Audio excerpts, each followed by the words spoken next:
Oh, baby, do we have a trade? How's it going, Mets and overall baseball fans? Welcome back to the channel for live stream number 2 on the day. We may do 3 as well. We'll see how the evening goes as of now. But just as the Mets acquired one southpaw today, which was via free agency, and Jose Quintana on a 2-year, $26 million deal, now they've acquired an absolute stud of a southpaw reliever who does in fact get lefties out, and Brooks Raley, the veteran southpaw. And of course, in return, the Mets do give up a very exciting, I will say, single-A southpaw pitcher and Kashawn Askew. However, Askew wasn't even in the Mets' top 30 prospects.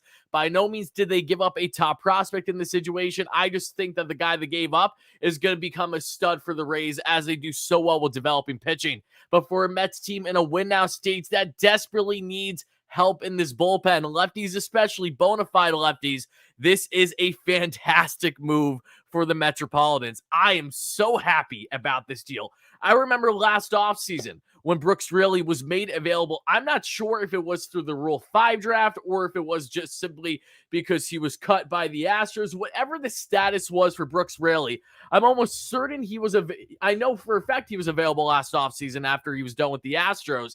And when Tampa picked him up, it was like right in the beginning of last offseason. And I remember a lot of fans, including Mets fans, that were upset by that because there's a lot of untapped potential with Brooks Raley, who's coming off of a career best season, man. I'm hyped. This is a phenomenal deal. Normally, I'm not going to go out of my way to do a live stream for like any and every reliever that the Mets acquire, but this trade is significant. The Mets just got a bona fide dominant lefty in the pen, who, when you look at not only his normal numbers, his advanced numbers, this guy's disgusting. So I'm excited to break it all down. And again, appreciate everyone for chiming in. Make sure to smash that like and subscribe button. Again, as always, help us get to a couple hundred likes by the end of the live show. And of course, help us get to 20K subs for our next short-term goal. We're less than 800 away, so continue smashing those buttons.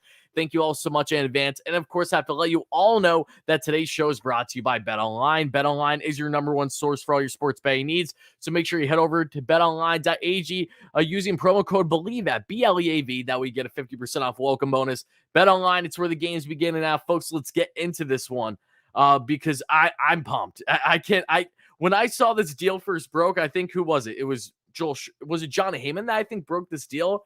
I was blown away. As soon as I saw Raley, I was like, no way. You think of the Tampa Bay Rays, they're always known for having fantastic development with their pitching here. And Brooks Raley, as you see here, a 2.68 ERA, expected ERA 2.79, with SI ERA sub-3, which shows you that he isn't a merchant just based on a good defense around him. A sub-1 whip. Oh, my goodness. Oh, I love this.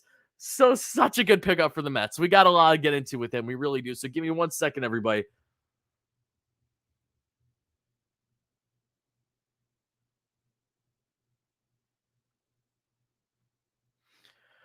Hold on. Does this mean that we're not getting Chafin? Says Mike. Mike, thank you for the dono. I would say that Chafin is a lot less likely to land in Queens. Do I think it's impossible? No. But the Mets just got their lefty. And based on 2022 numbers, Brooks Raley is a better reliever than Andrew Chafin by a decent amount, actually.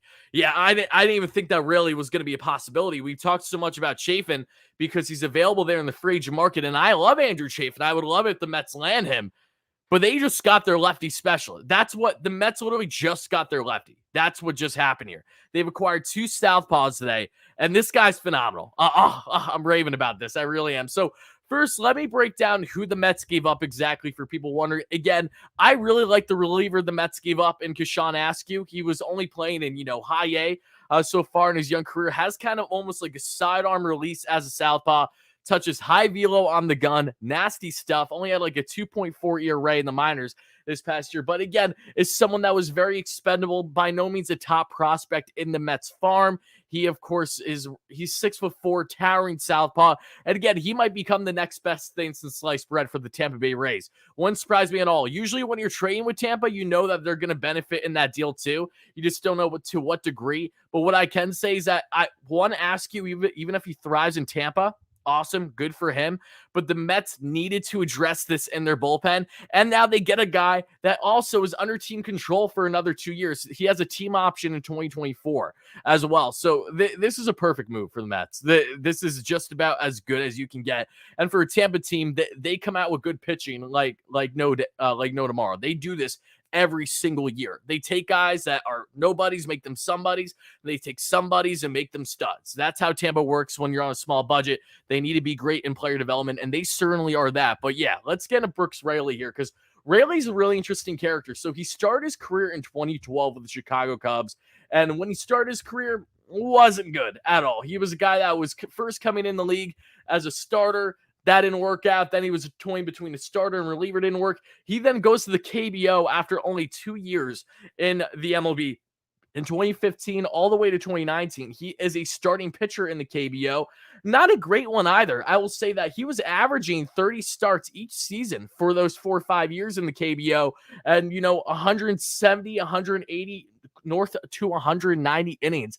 But he sat around, high 3, low to mid 4 ERA in the KBO. So then he comes back to the MLB in the shortened 2020 season with 2 teams, and he has a 5-year ERA. However, you could tell that there was a lot of potential there. Expected ERA 3.11, FIP 3.94. Just advanced numbers tell you that with what he can control without the defense around him, he was a better pitcher than what he was getting. So in 2021, he goes to the Houston Astros, pitches 49 innings, 4.78 ERA, expected ERA 3.81, FIP 3.27, expected FIP 2.90. What does that tell you? Again, with what he can control without having defensive miscues behind him, he was a far better pitcher than what his baseline ERA would tell you. Then we get to 2022, his one and only year with the Tampa Bay Rays. The Rays are so good at developing pitching. The 34-year-old in his age 34 season, 60 games, 53.2 innings pitched, 10.23 K per 9, 2.52 walks per 9, 2.68 ERA, 2.79 expected ERA, 2.92 SI ERA. This is awesome. And then when you get into the advanced numbers through Baseball Savant, guys, let's talk about the Baseball Savantness. And again, continue smashing that like and subscribe button as you guys are just chiming in. Again, breaking news. The Mets have made a trade for southpaw reliever Brooks Raley, 34-year-old lefty from the Tampa Bay Rays, in return for high A prospect, southpaw reliever, basically himself too. Could very well be a good pitcher, but he's not even a top 30 prospect for the Mets, that being in Kashawn Askew. If you guys go on Baseball Savant, look at this guy's numbers. Holy guacamole. He is amongst the most elite in baseball. Average exit velo. Get ready for this, everybody. I'm going to go down the list. Average exit velo percentile, 85 percentile. 85th percentile, rather. Hard hit percent, 98th percentile. This guy is a soft contact machine. Among the best in all of baseball.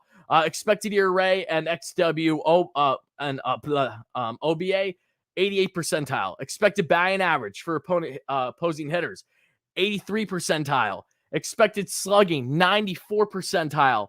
Barrel percentage, 99 percentile. No one is barreling shit on this man from the 2022 season.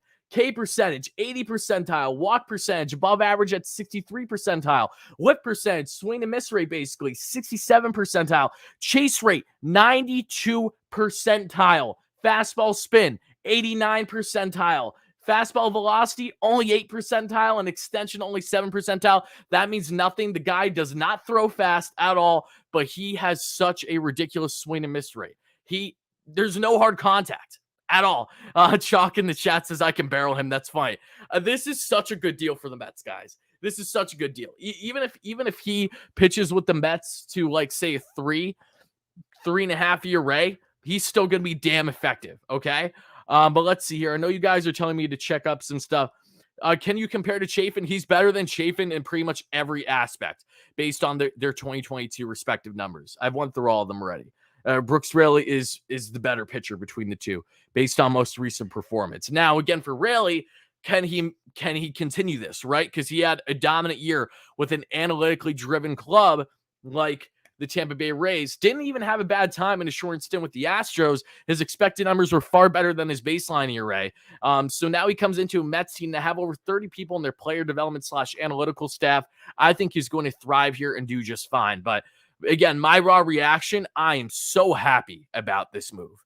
The fact that the Mets gave up quite literally nothing for him and what's going to impact the Mets now, and they get themselves a bona fide southpaw reliever that also, let's keep in mind, folks, how has he performed against lefty hitters in 2022? 155 batting average, 200 on base percentage, and a 282 slug with a 35% strikeout rate. Are you kidding me? Are you kidding me? This guy is exactly what we prayed that Joely Rodriguez could have been. But no, Joely could not get lefties out. This guy gets lefties out. This is sick. I'm pumped, dude. Normally I'm not this excited about a move like this for just a reliever. But again, the Mets needed this so bad, and they got him. They got a guy that fits the bill for exactly what this team needs right now, and he was simply elite this past year for the Tampa Bay Rays. That's not even an exaggeration. Look up all his numbers. Like I said, baseball savant, ridiculous. He's stupid. The guy's stupid. It's just 99 percentile in barrel percentage, 94 percentile in expected slugging, 98 percentile in a hard hit rate. This guy is a soft contact machine. Man, that feels good. So, guys, I want to know your raw thoughts here in the live stream. Let me hear right now. Are you in favor of this trade? Do you dislike this trade? We'll get a poll up here in the live show, and then we'll continue. But, yeah, guys, help us get to a couple hundred likes. If we can get to 300 plus by the end of the live show, that'd be greatly appreciated. This is such a good deal for the Mets, man. I don't know what else to say. I love this. I freaking love this. Man, you're not going to see me get this giddy about, like, every pitcher acquisition. But he's up there, man. He's up there. This was such a smart move by the Mets. Billy Epler doing the work. Billy Epler, you could argue 2 steals today for market value for Jose Quintana and now Brooks Raley via trade. Like, dude, they didn't even give up. They gave up nothing even close to a top prospect. Damn, this is nice. This is nice. Okay, let's see.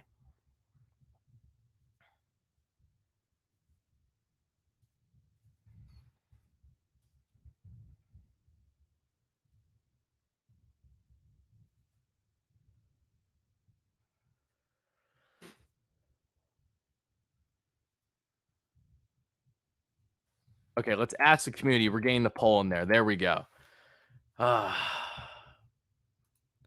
Man, I did. This is catching me so off guard today, too. I did not expect this today.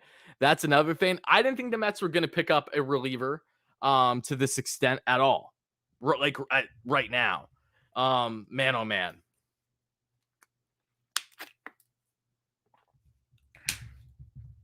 Bring Jason Vargas back? No, not at all. Someone like myself that's old school in the stat department, what advanced stat categories are important? For a pitcher, expected ERA, SI ERA, FIP, WHIP. Basically, in a nutshell, what all those stats combined tell you is what a pitcher truly is. What is he while pushing a lot of the other things around him out? So baseline ERA can include fluky things that happen with defenses that end up not being errors.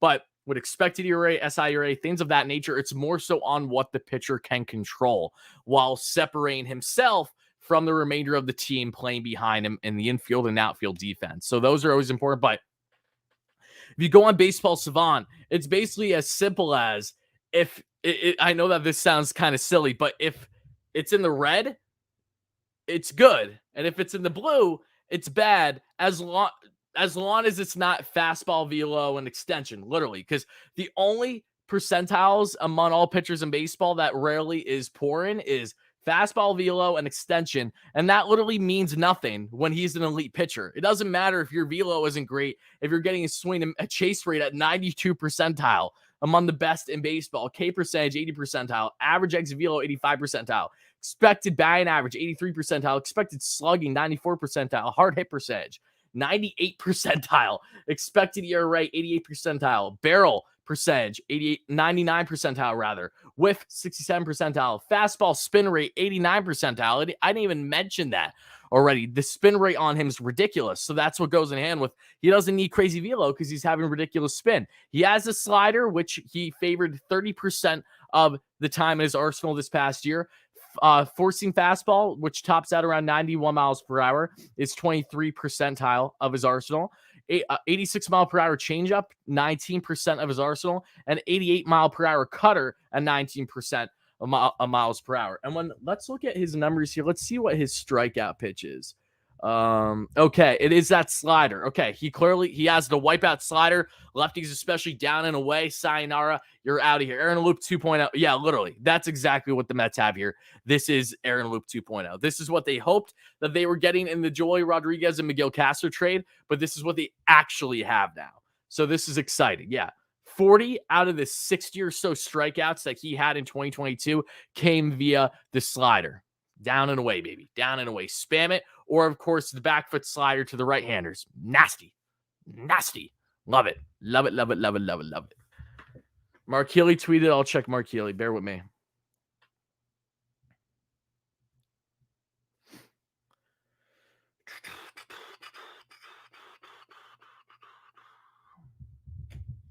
Really Bleav having driveline in the Mets system will increase some velocity. It could. It could, as long as if that's something they want to prioritize. But with how effective Raley was, it's not going to come down to velo. It's going to be his spin rate. And he's natural with his spin rate too, because he hasn't been cracked down for sticky substance or anything. He just has a nasty spin, very similar to like a Seth Lugo, for example.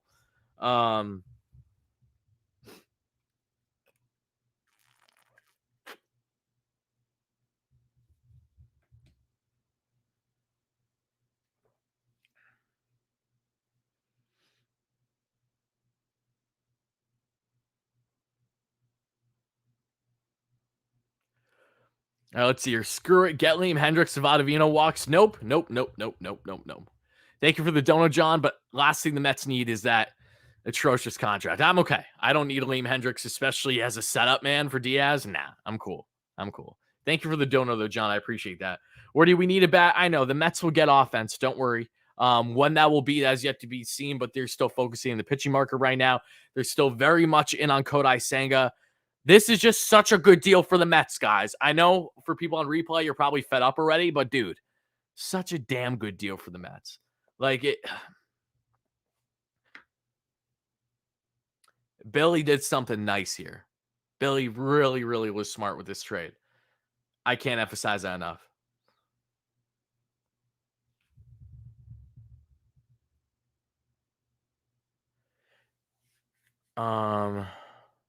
Now that Mets, let's see, hog number, there's actually less incentive for them to limit salaries this season. Steve Cohen can keep spending on guys like Kodai Senga and even Nimmo if he wants.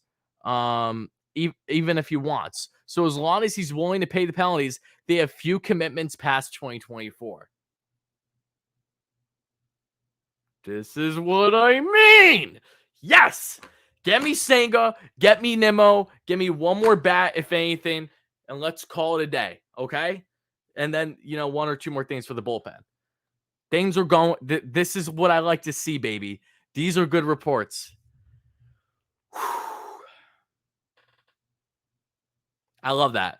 See, the Mets are already past the threshold, so why stop now? Might as well just be like, fuck it. We're getting 90% tax for everything. So, like, example, guys. If the Mets spend $330 total for their salary, right? Luxury tax. They will then be spending an additional $60 million, I believe, between 45 and 60, one of the two, in taxes. The Mets are not more than likely, the Mets are going to have quite literally a $400 million payroll next year because of the taxes included. So, I mean, I don't see a world where this team doesn't spend at least like around 350.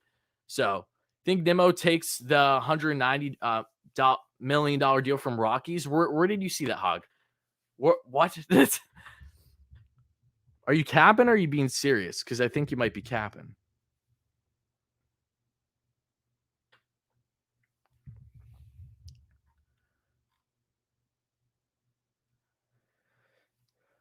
Yeah, he's definitely capping. Shut up, dude. Shut up, Borna. Damn it, trying to rain on my parade. Not being dramatic to say this may be the best acquisition Epler's made when factoring the costs both prospect-wise and contract going forward. I just love this damn deal, man. I love this deal, James. So good for this team. So good. Thank you so much for the dono. Pat, thank you for the dono as well. Pat says, Okay. Sorry. Okay, we got somebody to get out lefties. Now, what about hitting lefties? Yes, I agree. I agree, and hopefully the Mets will get that covered as well. Bring Nimmo home. Yes, 100% agree with you, Martin. Thank you so much for that. Um, I don't want winter meetings. Yeah, do winter meetings end today, guys, or is that tomorrow? Can someone let me know in the chat? I don't know which day it is. Let's see. Per John Heyman, Nimmo signs 6-year with Giants. That's cap. What's with the fake news, guys? Can you guys stop? It's today. Oh, that's lame. Yeah, stop with the why, John. Thank you for the dono, brother. I don't know why you say that. Yeah, thank you guys for putting me on. But yeah, I think the big thing, again, guys, about the Mets as a whole is that they still are very much in the market for Senga. They're very much in the market for Nimmo. If we go live again later tonight, it'll be close to around 9 p.m. Eastern time, just so you guys know. But one thing that I do want to make note of is that in that stream tonight, should we do it, we'll talk more extensively on Quintana, Raley, really what they mean for the Mets going forward, reiterating everything along with just breaking down the latest news and reports, because there's already reports that have come out that I want to discuss with you guys, but I'm probably going to save them more for if we do a show later tonight. I just wanted to hop on live here and break down this move for Brooks Raley because this is a damn good deal. I mean, I'm trying to think when acquiring a reliever. When was the last time I was this excited about the Mets acquiring a reliever? I wasn't excited the way I am like this that I was for Adam Ottavino. He exceeded expectations. When was the last time I was this pumped up for a reliever? Man, trying to think. No, Diaz was re-signing. We've had him already. I'm talking about a player that the Mets acquire. You know what I mean? Like actually acquire that. Like I don't know if I've ever been this excited for a reliever. If I'm being honest with you, I knew that I was optimistic when the Mets got Aaron Loop, and he exceeded expectations 100% too. But yeah, I don't know. As a content creator, I think this might be the most excited I've been about the Mets actually acquiring a reliever. That's how much I like Brooks Raley. I really do. Let's see. Let's see, Romero. Let's see. Which big free agent bat are the Mets most likely to acquire besides a possible Nimmo return? I mean, there really isn't a big free agent bat out there. Andrew Benintendi would be nice for the Mets. He's a contact hitter. They love that. But he profiles so similar to someone like Nimmo where I don't know at the same time. I think if there's one sneaky bat out there that's actually in free agency that the Mets may be inclined to get, especially in the scenario where they sign Kodai Senga, don't be surprised if you see the Mets tagged to Masataka Yoshida, mainly because of the fact he has some pop. He can hit for doubles like crazy. He's more than just a contact hitter. He's a huge high on base guy, fits the mold for Billy Epler, and plays the corner, and you can DH him as well. So if there's one bat out there, I would say, aside from like a Benintendi, that maybe has some more home run upside, I would look at Masataka Yoshida. He is officially posted today, actually. Addison Reed was awesome. I loved him when he was a Met. He was so awesome when he was a Met.